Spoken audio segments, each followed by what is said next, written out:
You are listening to Personalization Outbreak, a podcast about the collapse of traditional corporate standards in today's more personalized world. I'm Glenn Llopis. I'm a leadership strategist, author, contributor to Forbes, and founder of the Leadership in the Age of Personalization movement. On this show, I'm interviewing executives across multiple sectors to find out how the balance between standardization and personalization can exist. Hello, everyone. Welcome back to Personalization Outbreak Podcast. Leadership isn't just about growing strategies. It's actually about cultivating the soil of connection, purpose, and resilience.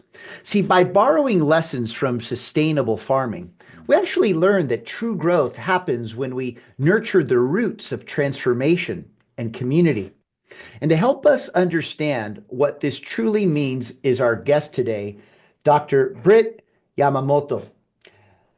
Now, before I get into who Britt claims to be, he's actually much more. This is an individual that has learned things from the roots of life, has been raised in a way to see opportunity that perhaps others don't. He understands the importance and value of humanity, and he actually has done the work for years to help propel communities and individuals in a very profound way forward.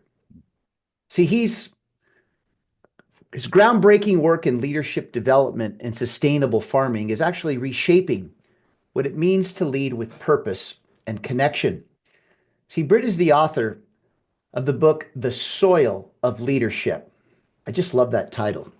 A powerful exploration of how growing leadership is a lot like cultivating soil. It's not about quick fixes. It's about investing in long-term growth, nurturing what's here and now, and building relationships that actually transform not just workplaces, but lives.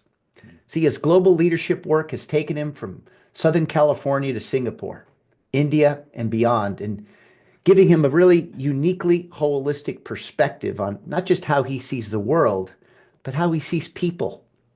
And throughout our conversation today, we'll explore his soil-based leadership philosophy and how leaders can start getting their hands dirty, because it's been a long time coming, to cultivate growth and connection.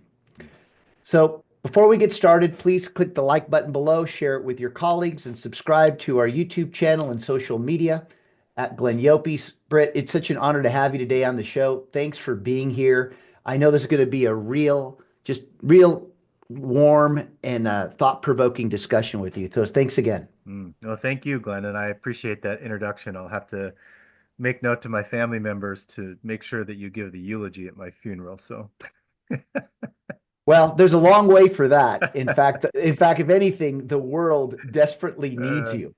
So to kind of go on that vein, tell us a little bit about your background in sustainable farming and how did your experiences in Japan and Southern California really help shape your understanding of personalization, and what lessons can leaders take from farmers to apply in their work? No, thank you. It's a great question and certainly a seminal one for me. So I like a lot of second, third, fourth generation Americans, grew up around agriculture. My grandparents were involved with farming, and when they arrived in the U.S., it was one of the only real professions that they can be involved in. And like a lot of farmers the world over, and this is by any means to disparage the profession, which is an incredibly noble and difficult one. Many farmers do not aspire for their children, nevertheless their grandchildren, to follow in their footsteps to become farmers as well. And so it was not something that was encouraged as I was growing up to pursue a life or a career in agriculture. So it really wasn't until I was a young adult and I became interested in farming, and particularly sustainable farming, that I would start my own farming journey. So I traveled to Japan in my mid-20s and found a farm there that would allow me to do some work study. And in exchange for my labor, I could learn a thing or two about what it takes to grow and produce things. Hmm. So that was actually the not technically the first time I had been to Japan as a Japanese American, because actually I was born there, but was there for only about 6 to 9 months before my parents returned to the U.S. So I'm a third generation or 3.5 generation American. We would say Yonsei or sometimes Sansei Han. And and so I had never really been to Japan other than, I guess, technically being born there, but technically I was born on American soil. I was born on the Tachikawa Air Force Base because Oh, my parents were working, or my dad was working for the U.S. military at the time.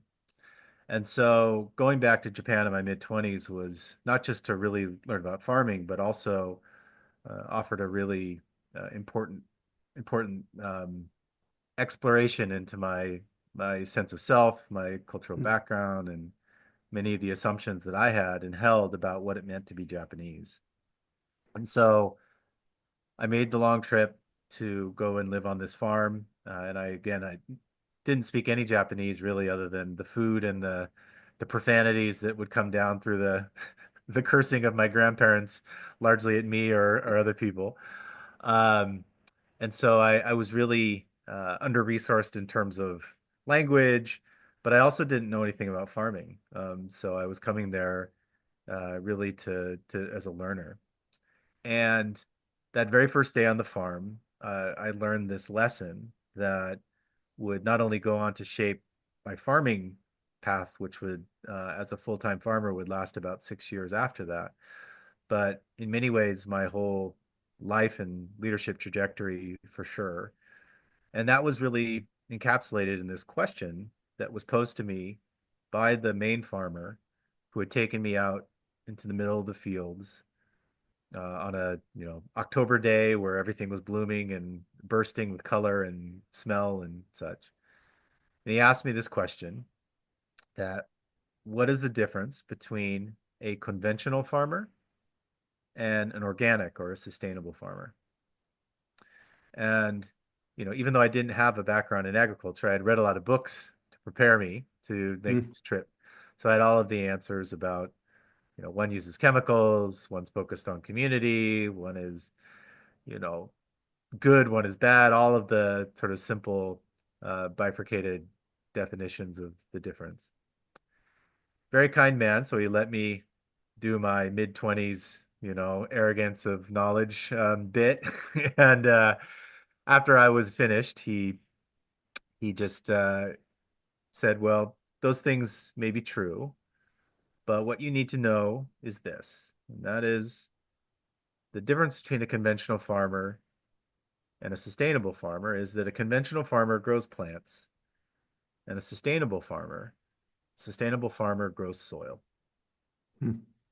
And very simple in its difference, and yet incredibly profound in how it takes you down two different paths, right? Because what are you doing if you're growing plants? You're focused on what you can see. You're focused on a short term, um, above the surface, so to speak. Whereas if you're growing soil, your purpose is below the surface. It's what you can't see. It's those roots. It's not just thinking about the short term of whatever you're planting in that moment, but future generations of cultivation. And so it's one of these things that takes you down two very different paths, right? And starting to see the world through growing plants Hmm. versus growing soil. And so this was, again, a very helpful frame as I would go on to farm in terms of understanding what I was doing, why I Hmm. was doing it, help to shape decision. And, in leadership, we talk about purpose and your why, right? And that why being that foundation for helping you to understand the what and the how. Well, in farming, if you are focused on growing soil, it shapes how you make your choices and what your purpose is and why you're doing things, right?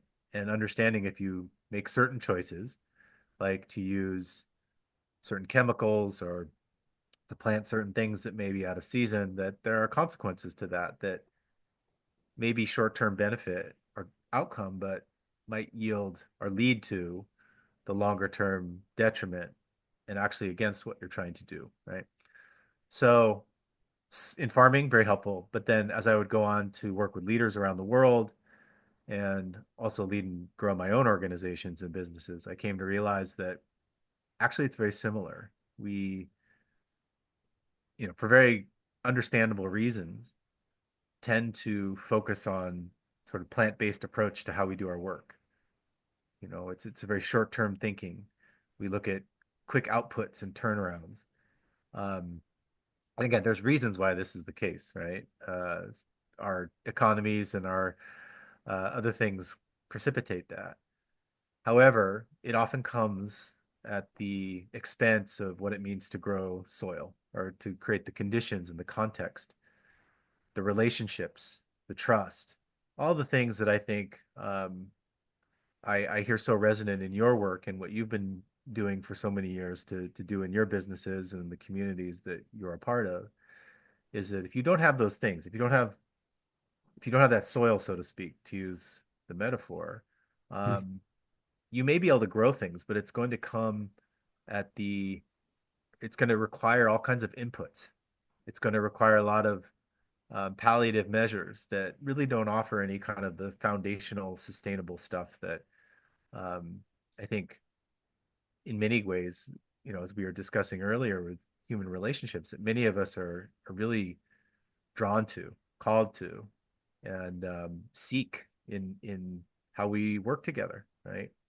So, kind of a long answer to how the farming fits in, but um, in some ways, if I'm being honest, like I wasn't the greatest farmer in terms of like being able to grow and produce and make a good decent living.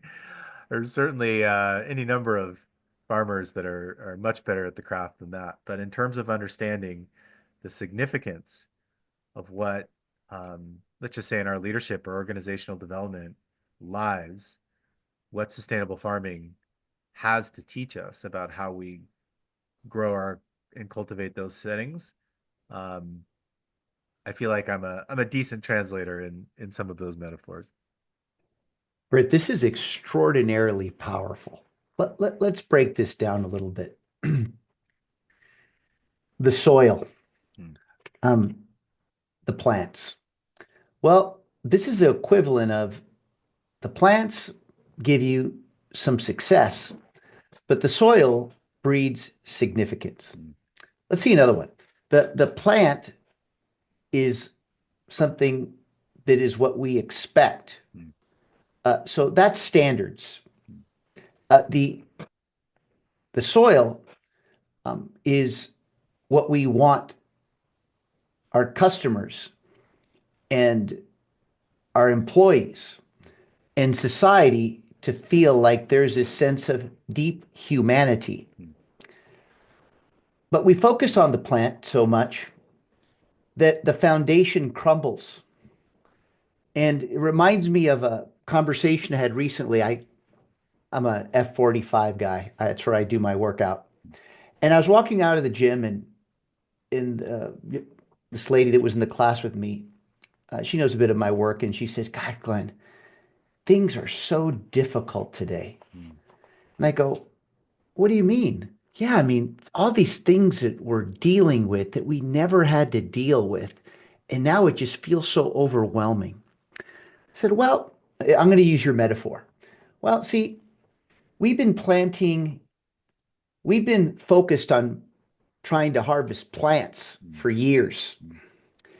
and we saw them grow and die. But we never really paid attention to why they died so fast. But all of a sudden, it rose back up again, and we thought things were good again until recently when the plants have all died, Hmm. and we don't even know how to bring them back to recovery again. And it's because what? We never paid attention to the soil. Hmm. We just thought that that was going to stay in a certain place forever, not recognizing that it required us to get our hands dirty and understand what the soil was composed of Hmm. and the relationships that it required, the watering or maybe too much watering. And we never tended to what really mattered because what was most valued and rewarded was the plant. Mm, mm. And she looked at me. I wish I would have said it that way. But I'm just trying to show a Yeah, real life yeah, application for our audience. yep. And when she walked away, she said, well, here's what I'm taking away, Glenn, that I was too afraid to tend the soil Mm, because I thought that was someone else's responsibility. yeah, And so here we are. yeah. And now we all have to Mm, become sustainable farmers yeah. without knowing the sacrifice it takes to be one, the work that it requires. And it's something that just doesn't happen overnight, Mm, requires time. yeah. So I share this with you. And I hope you could have I hope I did okay with that. With Yeah. I'm trying to No, great respect you. work. Great I'm work. respecting I'm respecting your work Yeah. and the wisdom that was shared to you. Mm, But here's my question. How hard is it to reclaim the right soil mm, to find the significance in what we're all aiming to achieve? yeah. Great question. So I think maybe before I answer that directly, because your listeners might be, even though the lyrical nature of the metaphor and thinking about sort of the pastoral nature of farming and all of that, it allows for a certain romantic view of thinking about, let's just say, like organizational life or leadership, right? Hmm. Hmm. And it would be very normal, I think, for someone to say, well, that's a really nice metaphor, but like my workplace, like everybody's burned out and we're, we're ground to the bone. And what value does it really have, right? Unless you give me the tools and the techniques. And to that, I think it's important just to put into our conversation this approach that I call in my work story before strategy, which is to Mm. say that in many ways, the strategies, the tools, the techniques that we employ in our work and our leadership, they are coming from a place of story, which is to say, some narrative that we have about how the world works or um, how leadership works or anything like and often those stories are so deeply internalized that we don't really question them, right? And so, for example, a story might be that you are um, that you are an asset, right? Like your labor is an asset that in exchange for your labor you receive a wage, right? Like we can talk about that as like a core tenet of capitalism or whatever, but like that, and that's borne out by practicality, but it's still a story, right? Like that you are a widget almost, right? And in some ways you are replaceable. And again, I'm not saying that there is not evidence out there that supports such a thing. But in many ways, I believe in my work over the last couple of decades, working with leaders around the world and organizations and such, is that actually what we need before we come up with better tools and better techniques is we need new stories that people and collectives can come around, that they can reimagine what's possible and how they come together to do the work they want to do. And that to me is the power of thinking about, say, a soil-based approach to this because it provides a story. Yes, it's a metaphor, and no, I'm certainly not advocating everyone goes and becomes a sustainable farmer. But we do need stories, and in this case, learning from sort of the wisdom of natural systems, Mm. thinking about how we come together differently, how we come together to cultivate the conditions for growth. And to be very clear, I'm not saying it's a plant or soil thing. I'm saying that most of our work tends to be plant at the detriment of soil. So in some Hmm. ways, I'm advocating for a both and thing versus an either or thing. Hmm. And what does it mean to bring in that soil piece, and what do you do when it is denuded? And if we come into like the story of what do sustainable farmers do, there is a period of transition.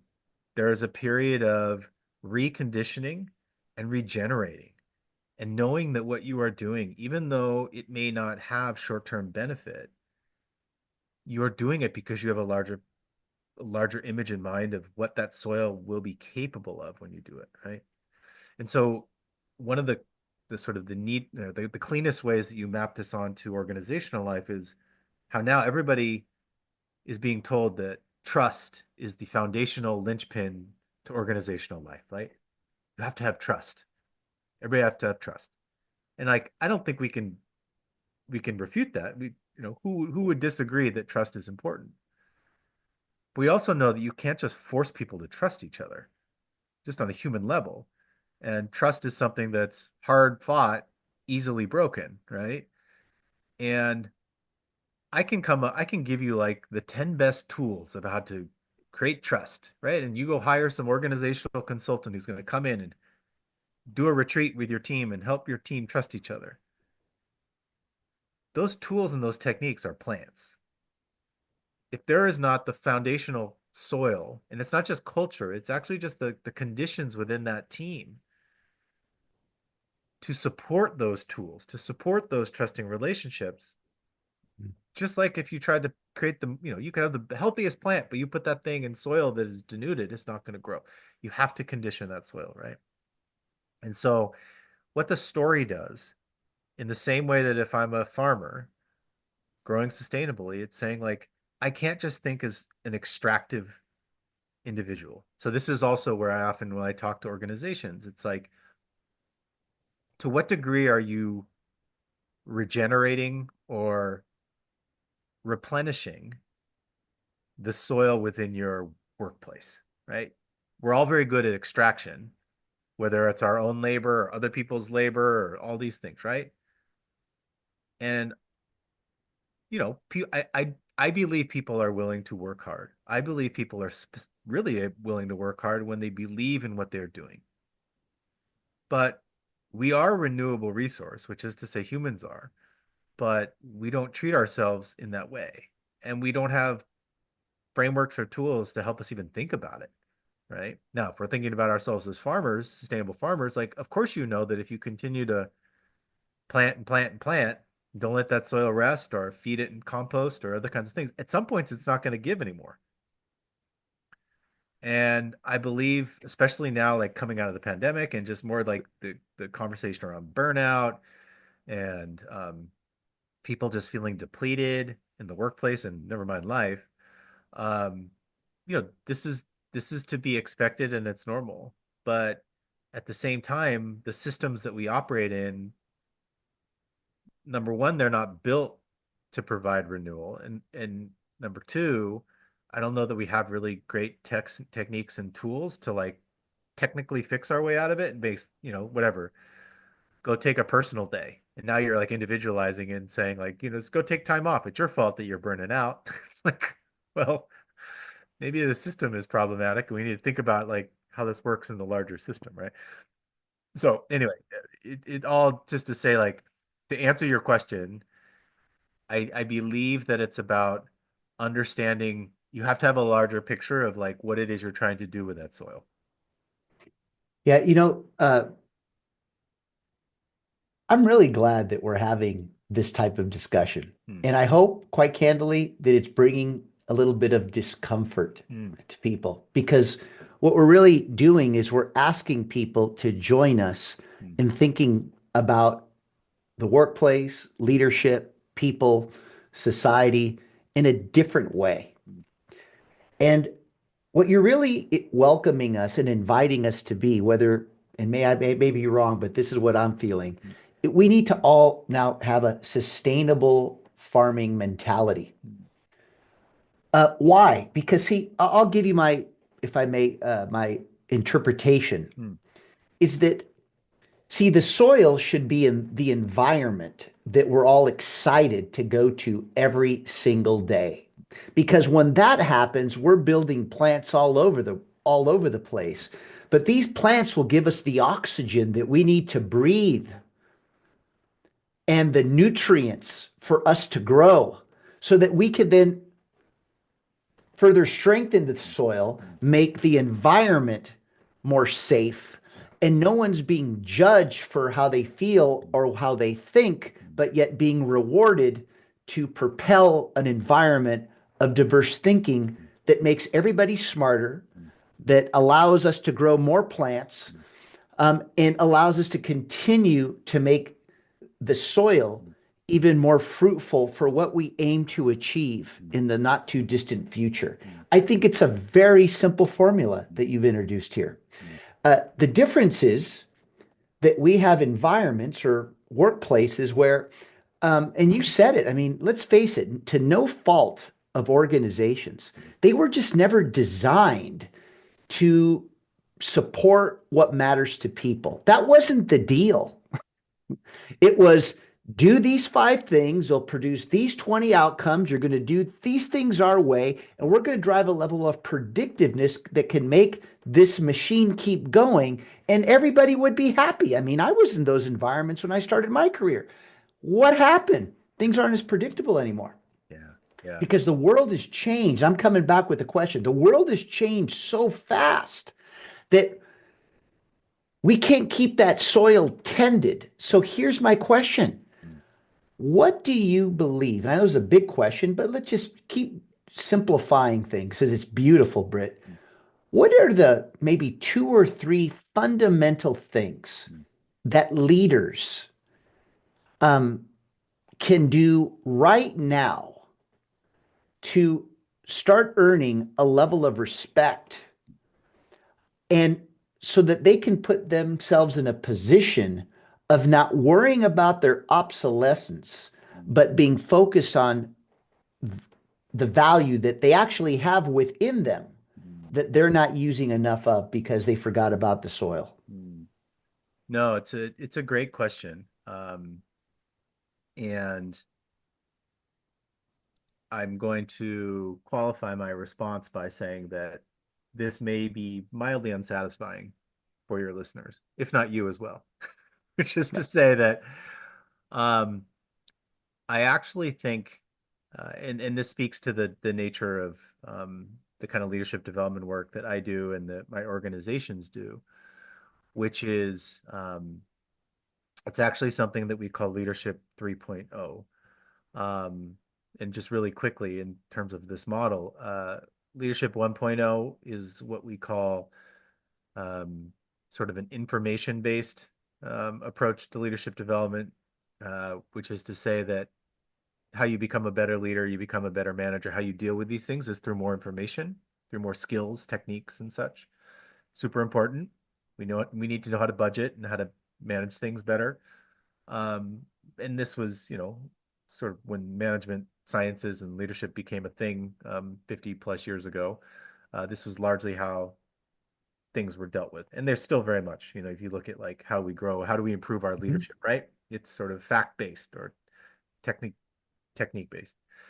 Leadership 2.0 is what we call more of a relational approach to leadership development, which is through networks and exposure. We develop our leadership. So, like by connecting with more people, by building your relationships, growing your network, seeing new places and new things, right? Exposure, super important. We would not be talking today if Leadership 2.0 is not a thing. Leadership 3.0 is something through our work we have seen really emerge over the last 10 years. And that's why we sort of have come up with it as a thing, which is very much what we would say sort of like leading edge. But it's what leaders, because we work with leaders all over the world, hundreds, if not thousands of leaders annually, is what leaders are really seeking. And they don't know until they experience it because they didn't know it was possible, which is more space for reflection, more space to build their self-awareness, something that we call social construction, which is to engage these questions of like, why do we believe the things that we believe? And all within the nest of something that prioritizes well-being and personal sustainability. So it's reflection, awareness, social construction, all in this nest of prioritizing well-being. So, So why would I be turned off by that? I gotta jump in here. yeah, Because no, seriously, yeah, because the truth is this is why we're talking. I mean, this is about personalization yeah, that's outbreak. right. And I'm just trying to make the connection Yeah, here yeah, that this is nothing. If people feel uncomfortable yeah, about that, they yeah, shouldn't be leading anymore. yeah.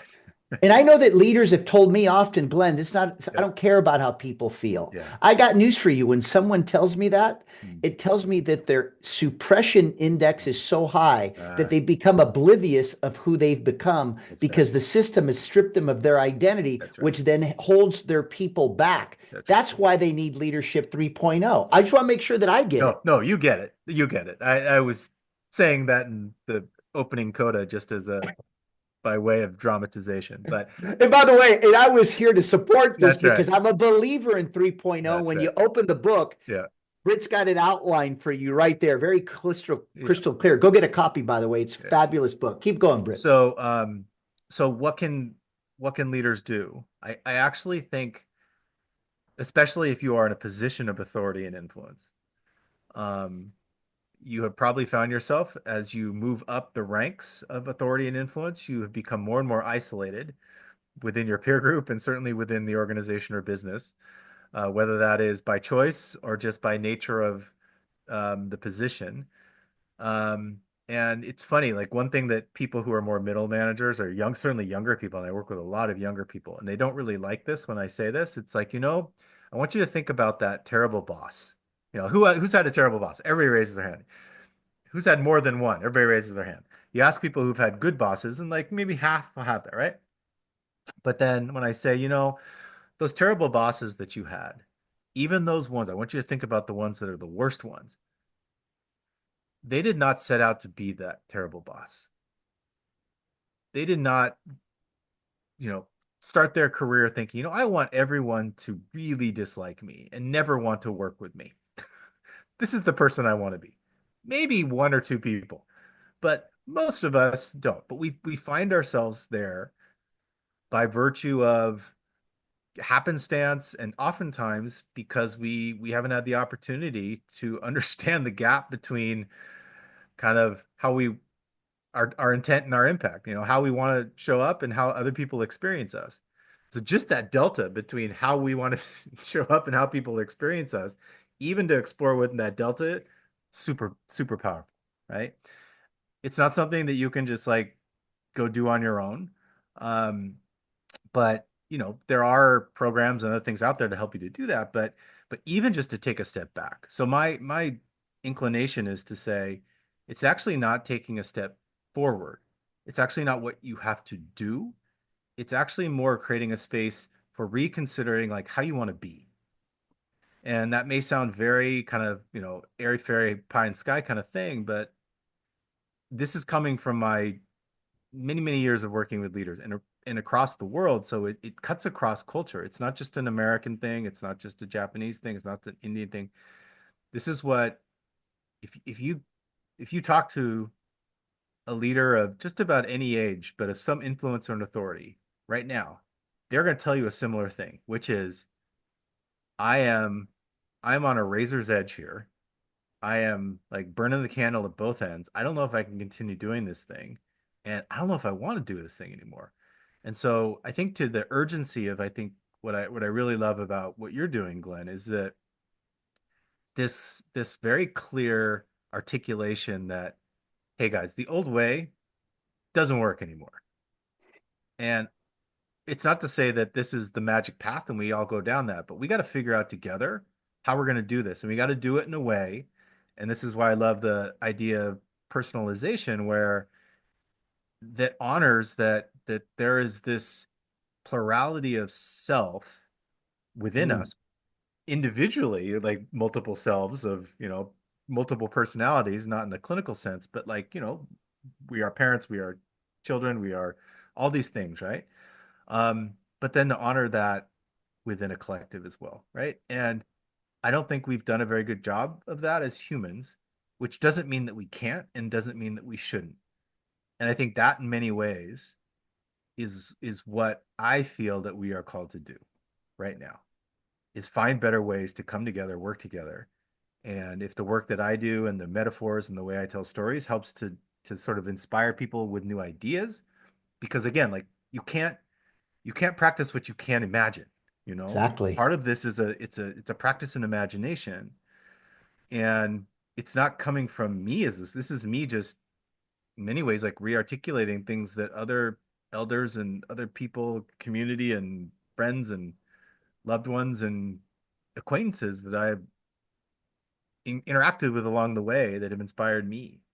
And so I think that's the real work. Um, to sort of uh but try to meet your level of inspiration with a like-minded response.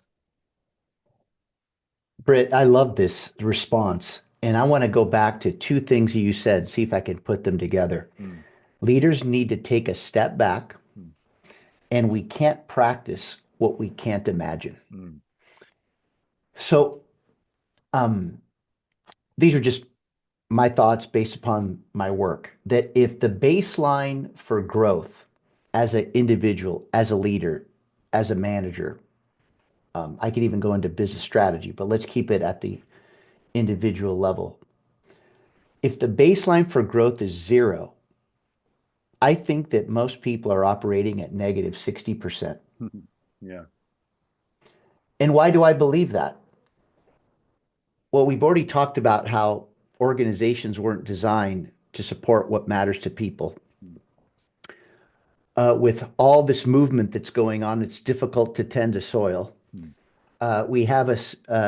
We have models that really care just only about the plant. But what do these things do over time? Marketplaces pass us by. mm, We stop seeing people as they evolve over time. mm, Let me give you a quick example, just so we're clear.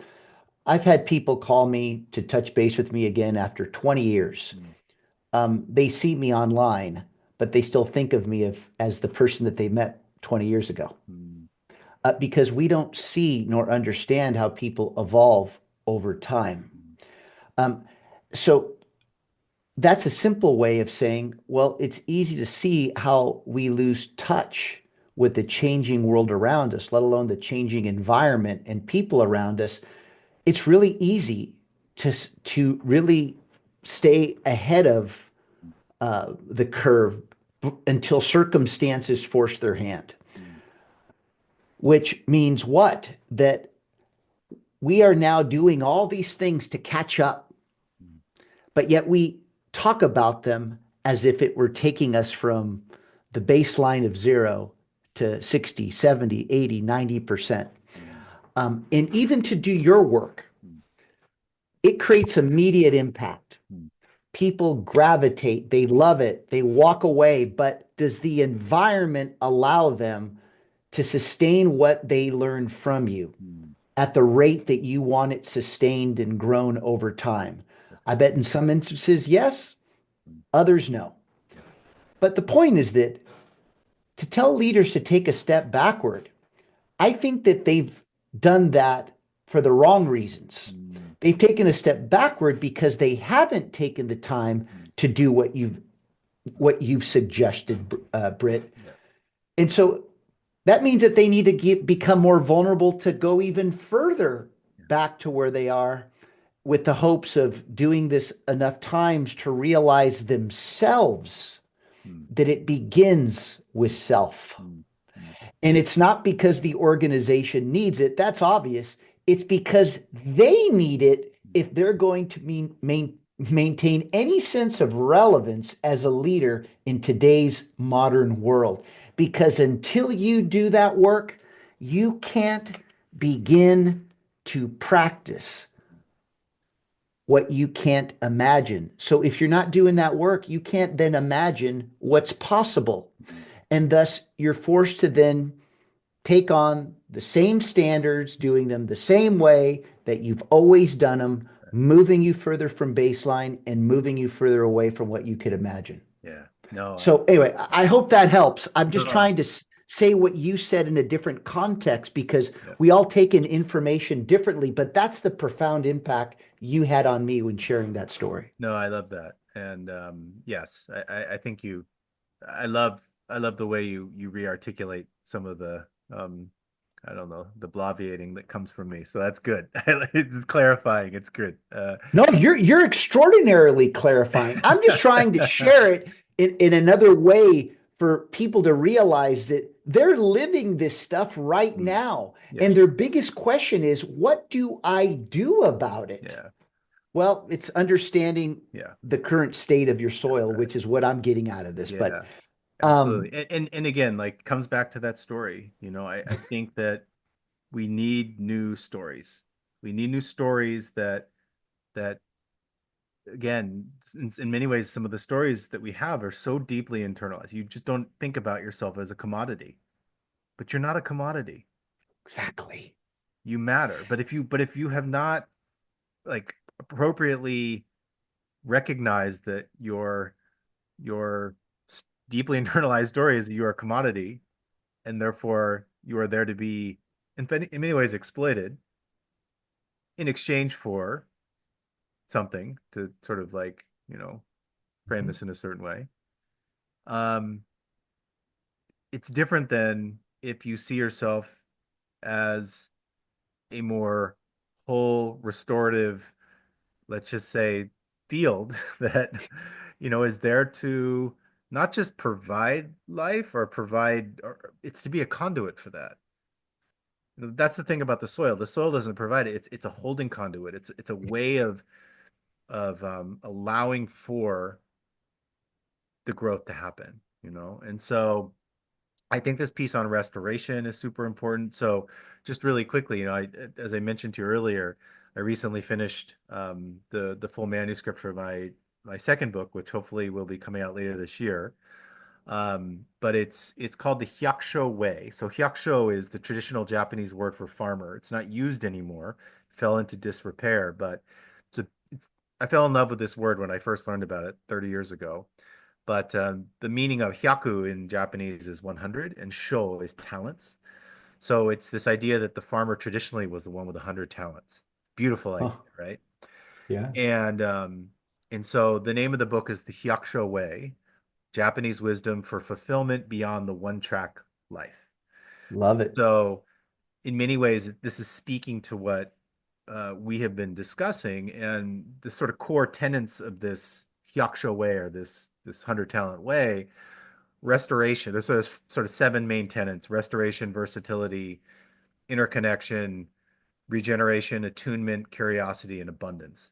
But this Hmm. piece around restoration is to sort of what you are speaking of. If people are sort of at this negative 60, the work around restoration has to really be prioritized before you can start thinking about some of these other things, because there's no fertility, right? And so what does it mean Powerful. to prioritize that?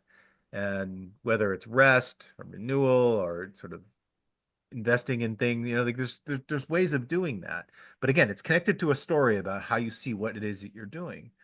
Um, because without that story, I think it lacks any framework to understand the clarity of what you're doing. Yeah. So I love that. Boy, I'd love to have you back to talk about that in more detail, Yeah. Britt. But let me ask you this question because you talk about the importance of having new stories. Mm, I want to go back to something you talked about earlier that, now there's this, everyone's talking about how we have to essentially restore trust again.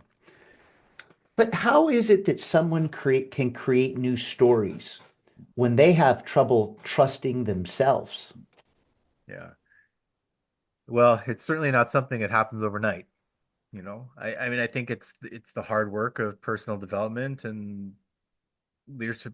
Effective leadership development is the hard work of personal development, in my experience. And so I think that's another, to kind of draw upon the wisdom of this next book, is that I think there's something around the importance of work and discipline and consistency that has been lost. And I know it makes me sound like an old person, but What do you, you're right. But at the same time, like that, and I'm not speaking to young people when I'm saying that. I'm saying that, just like, how do we get there? Well, it actually, how do we restore the soil? Well, it's not going to happen in just a season. It's going to take multiple seasons, but that doesn't mean you don't do it. And that doesn't mean you can't commit to it. And that doesn't mean it's going to be easy. And that doesn't mean it's even going to be successful. And yet you still do it. And I think it's that framing and that mindset of like, well, how do we create a new story? Well, I'm not one for dogma or even like that rigidity around a single story, but just understanding that we are working toward crafting a new one that's going to be informed by new information as we move through the world.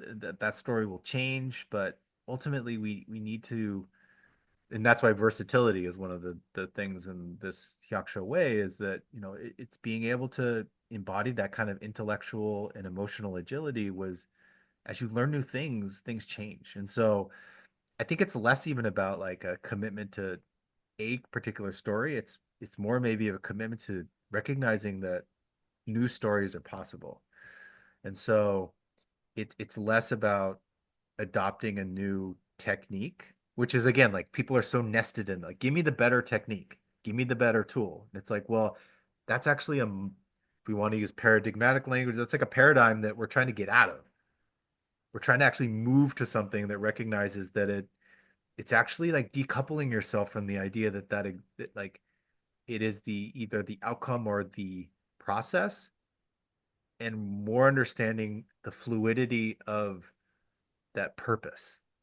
And that fluidity piece is I'm a little different than maybe others might be, where it's like find your purpose, that's your anchor, like that's everything. But I still see it as a fluid, adaptable thing. Um, but I think that's it. And people, we need to learn how to do that. And now, I mean, I'm talking at a big level, personal, just as humans, but in the workplace, like because like what I often will start our programs with is just like saying like we do this work because you matter. You matter. You matter as who you are in the world and what you're trying to achieve. And like, we work with a lot of social impact people. So it even, kind of elevates the you matter because people are depending upon your work you do. But even still, it doesn't matter if you're in government or private sector or whatever. It's like you matter. The work you provide, the intent you bring to the work, you matter. And so there are a lot of contexts in which people are made to feel they don't matter, or they're only a certain part of them matters, and when they don't matter anymore, they're kicked out. But I don't think people want to be in those settings, and you know, um, it's kind of on us to create those workplaces and those cultures and those teams that people feel drawn to. So I mean, in some ways, now I'm speaking to kind of the larger, whether you want to call it a social crisis of sort of isolation or whatever.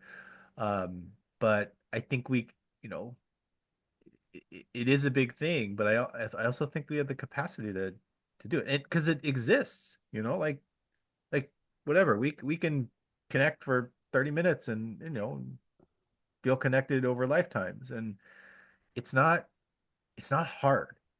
It doesn't mean it's easy to connect, but it's not hard. It doesn't have to be.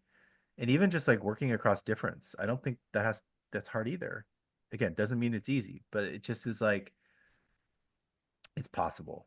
And so, and that I don't believe that's me being like a Pollyanna optimist. I think it's borne out in the kind of work and the people that I've been able to work with. So, Britt, it is, if I may, I'm going to jump on this one too, is look, the organizations were designed, and I'll say what I said earlier a little bit different. It was designed to create a mentality of sameness. hmm, And now that we live in this world of difference, um, it's brought a level of discomfort, hmm, but yet we interpret the difference in many different ways that we don't have time to get into now. hmm, But it just the fact that it's different, where people see that as a threat hmm, rather than an opportunity.